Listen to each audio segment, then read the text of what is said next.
All right, Shalom. First and foremost, I would like to give all praise and glory unto Yahweh, Bahashem, Yahweh Shai, Bahashem Rakakwadash, and double honors unto the apostles and the elders of GMS who rule well, teach well, being great examples to his young brothers, and peace and blessing salutation to the hopeful lake out there pushing his word and truth and in sincerity across the four winds in the name of Yahweh Bashem Shai, pushing to get up out of here. Shalom to the hopeful elect, the believers, the listeners, whom have came back to the obedience of the scriptures through faith in Yahweh Bashem Shai.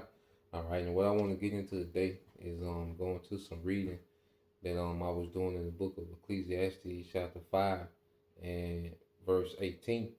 Okay, and just to give balance to everything, and the main point of this lesson, what stood out to me reading this in the NLT, Ecclesiastes chapter 5 verses 18 through 20, dealing with us, being in our lot. That's a gift within itself, is to understand our lot. Okay, and that's when we really begin to excel, as, men and even you sisters, okay, that understand your role as a woman, you begin to excel, all right, when we understand what our lot is, man. Okay, and just to go into it, and I read in the NLT, Ecclesiastes 5 and 18, it says, even so, I have noticed one thing, at least, that is good. It is good for people to eat and drink and enjoy their work under the sun during the short life the Most High has given them. Now, that shows that it's okay to unwind, all right? But there's a balance to that. You see, a lot of things are not wicked, but we come from a society that teaches us to overindulge in things. They make it a lifestyle to unwind. No, unwinding is a good thing done in moderation. As the scriptures say, wine, all right, is good when it's drunk in moderation. That wine can just represent unwinding, your leisure, the chilling, the kicking it. There's nothing wrong with it, but there should be a balance to it. And everybody has a different balance in how they unwind and how often they unwind. But it should be done according to what? Our lot. As more, different brothers have different responsibilities, more responsibilities, okay, give or take, okay. So there has to be a balance, with unwinding, but there's nothing wrong, okay, with unwinding. All right, let's get some precepts to balance that out, okay. Since I mentioned it, let me pull it up.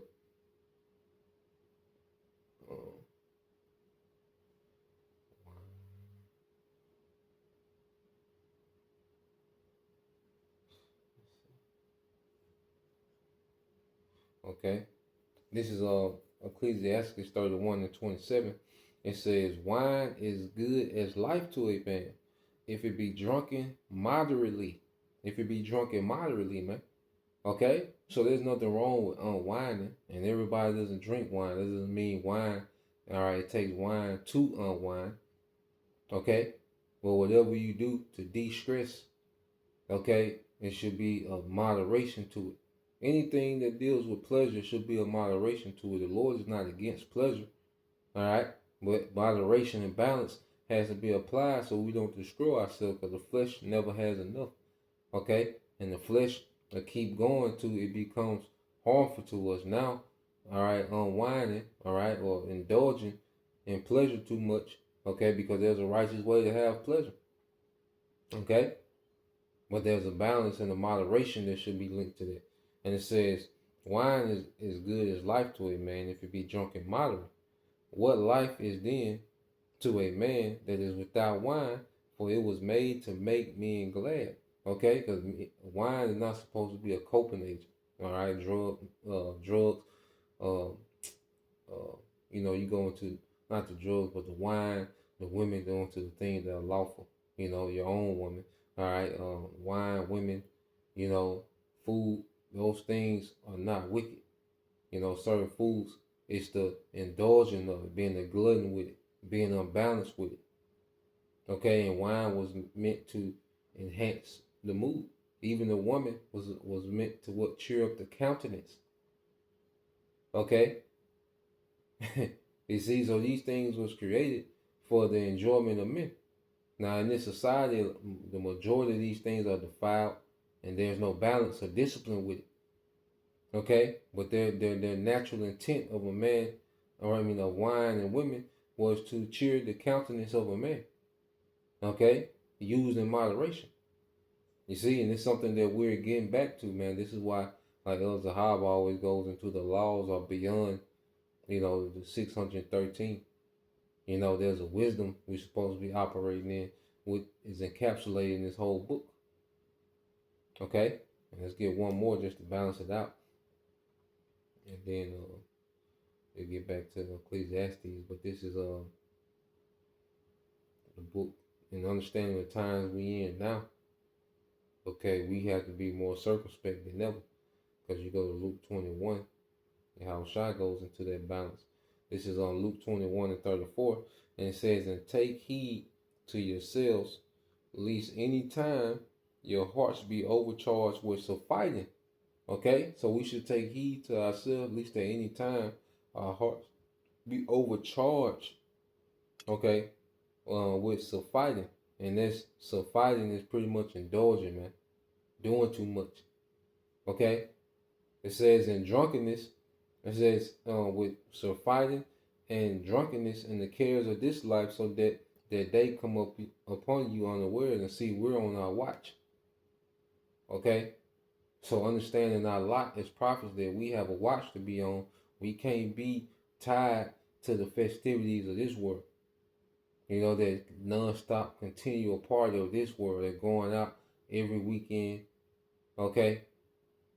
In this society, people go out every day, especially in these bigger cities, man. Okay? Memory fogged up because, you're always nice all the time. Nah, man, it's too much going on. We have to be circumspect. We have to be on point. We have to be aware. Our awareness has to be all right on 10, man, because we have a lot as watchmen. We're watching for Yahushua, the return of Yahushua, because these prophecies lead up to the return of Yahushua, man. The enemy is getting ready to come in like a flood, so we're watchmen on our watch. So we, have to be more disciplined. The watchman has to be the most disciplined men in the city. Because they're the first line of defense with their warning. Okay, to prepare everyone within those city walls, which are the elect. Okay, it's like in the city. All right, New Jerusalem. Okay, and the prophets are those watchmen on the walls, man. Okay, so they said, verse 35 said, for as a snare shall it come on all them that dwell on the face of the whole earth. Watch ye therefore and pray always, that ye may be counted worthy to escape all these things that shall come to pass and to stand before the Son of Man. Okay, so the main thing is us watching and being prepared for the second coming of Yahushua. That should be high priority, okay, of how we move. Okay? And within that, yeah, it's cool to unwind, sip your look, get young, or whatever you into. Or however you unwind or de-stress. That's cool. Alright, but these things have to be done in moderation and with discipline, man. And that's after business is handled. Okay? Now going back to Ecclesiastes, going to the next point, I just want to bring the balance to that. Jay can hear that, eating and drinking, and Jay can lose it. Jay. So going back to Ecclesiastes chapter 5 and verse 18, it says, even so, I have noticed one thing, at least, that is good. It is good for people to eat, drink, and to enjoy the work under the sun during the short life the Most High has given them, and to accept their lot in life, man. To accept their lot in life. Okay, and we live in a society full of egos. Okay, and you have this saying that comes from that movie Paid in Full, but niggas want to be the man just cause. Okay?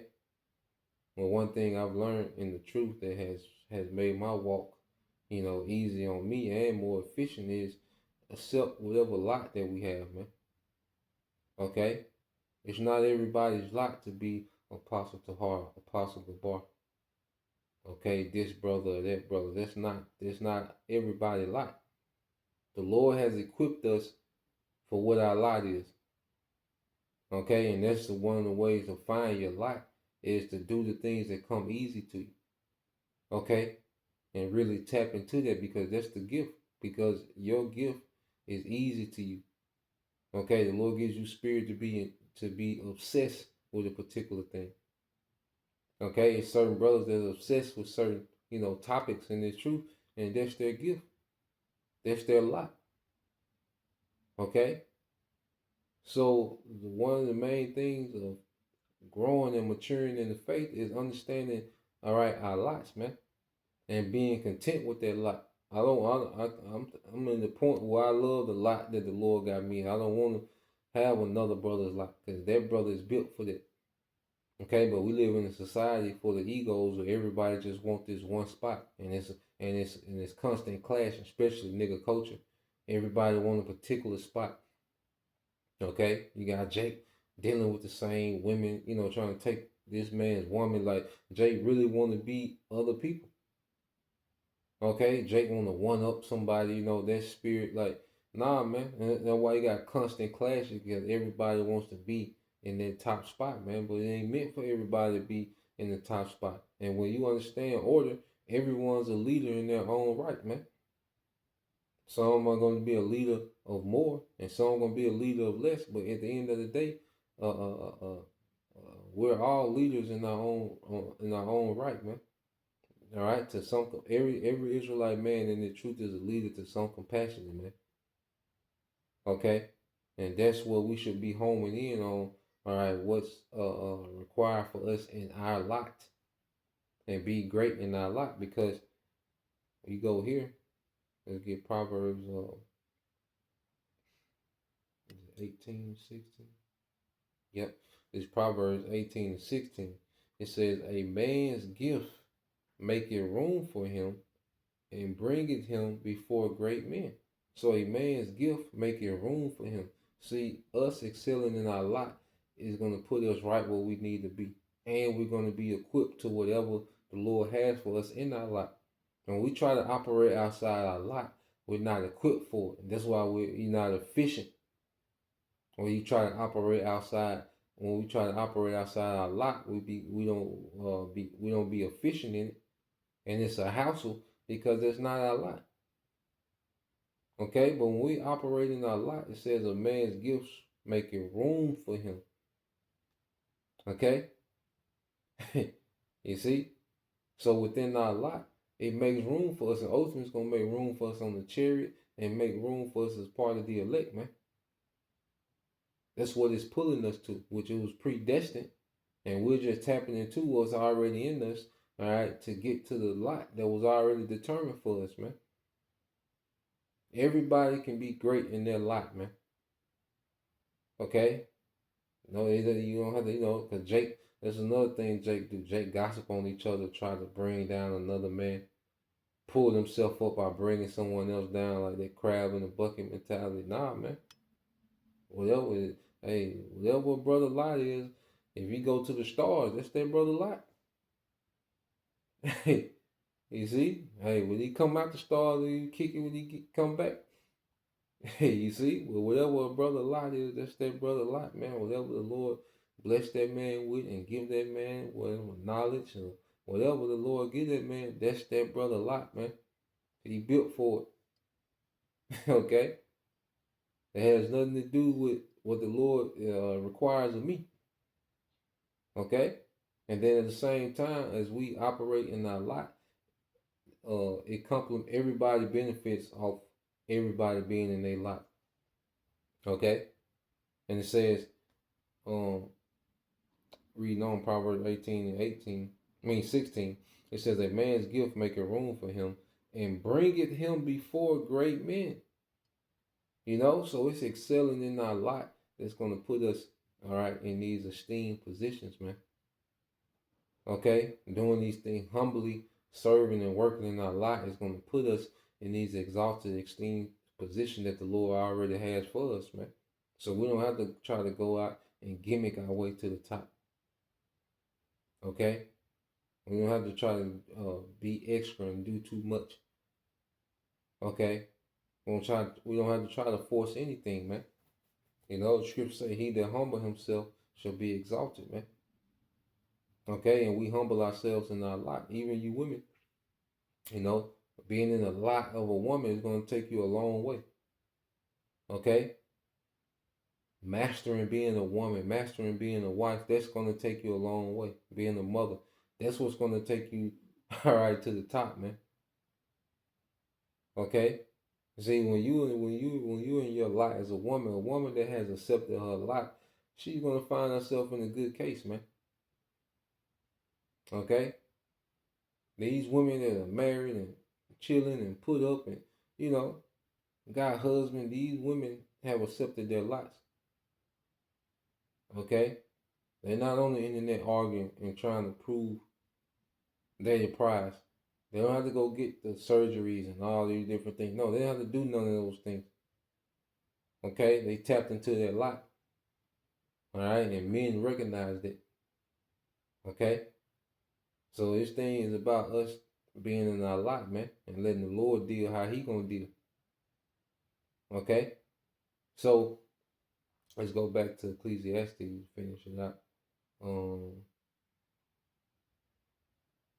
It's Ecclesiastes 5 and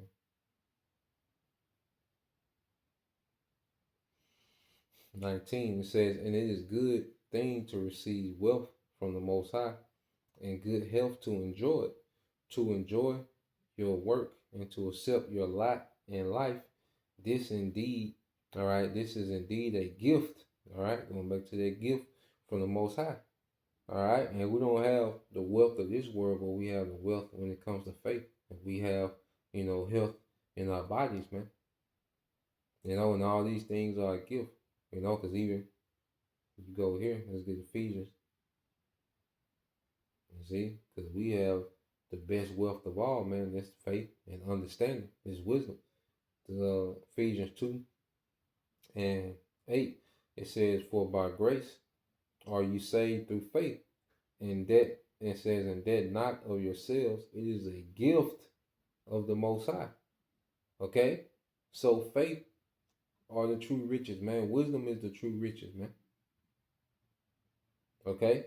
And the Lord has given us these things in abundance. Because even within wisdom, what? We learn about health. Okay? True health, man. Of course, we need bodies, so there's certain, you know, ailments. But guess what? We have a way better health than we had in the world. And we know, hey, this is just the beginning. Okay? We're transitioning to what? Immortality, man. Okay? Because time is more important than resources, man. And we're going to have that in abundance, man. Okay? Unlimited. Can't be calculated. Okay? So beginning with this faith and this wisdom is leading to all those material things. Okay? And the health, all right, the immortality to enjoy it. Okay? Which is going to be a great gift of Yahweh Shema Shai. Okay? So, let's go back. Matter of fact, get that in James 2. It's James 2 and 5. It says, hearken not, all right, hearken, my beloved, have not the Most High chosen the poor of this world, rich in faith, and heirs of the kingdom which he have promised to them that love him. Okay? So, you know, economically, we'll be on the lower tier. Okay? But faith-wise, we're rich. And then it says, chosen the rich in faith to be heirs. All right, and we're going to be heirs of an actual kingdom that's going to come with the wealth and resources and the power, plus immortality, man. Okay, so we receive the gift of the Most High of wealth and good health, man. Okay, and if we're in this wisdom, there's no reason that we should have, you know, health, man. That's part of being nobility, man, is being healthy, man. You know, we have the example from our apostles, the elders, the bishops, the man, you know, all these brothers that's tapped into health, man. There's no way that we should be lacking. Now, it's saying you be a bodybuilder, Okay, or that you're ready to go to the combine. Okay, well, we should have, a decent health, man, at least, you know. Going back into it, Ecclesiastes 5, because as nobles, they have a lot of responsibility, man, and our health is it's not only us that depend on our health, man. you know, let's put that out there. This Sirach, now Ecclesiastes chapter 5, all right, verse 20 says, God keeps such people so busy enjoying life that they take no time to brawl over the past. Yeah, man, and man, just loving what we're becoming, and we so tapped in, man, because really, you know, like where I'm at with it, man, I don't have a lot of complaints because, you know, the Lord has, me so active in my life that I don't, I'm just enjoying what the Lord is doing, that the Lord is using me, to where I don't have time to complain or think about the past. There's just so much to look forward to going forward, you know, so much we can grow into, man, and just, we got an office, like we work for the King. How exciting is that? What type of honor is that, man? We work for the King. We work for Malak Yahushua directly, man. He dealing, okay? So, lately I just be so into, my life that I don't, a lot of things in the world outside of prophecy and, things that are informative. I'm dead to, man. You know, because things happen. Of course, things happen. I got problems as other men. Just as much as more as other men. Certain things, But the Lord is equipping us with the tools, okay, to handle these things, man. And then through prayer, through faith, the Lord. One thing about it, because the Lord ain't just gonna leave us out here. If we serving Him, the Lord ain't just gonna leave us out here destitute, man. So the focus is serving Him. When things do arise, be proactive and throw prayers up and keep it moving, man. You know, but that's the point. Just want to get that. I thought those scriptures were interesting. Reading that in Ecclesiastes chapter 5, verses 18 through 20 in the NLT. So Lord will you, brothers and you sisters, edify till next time I say shalom.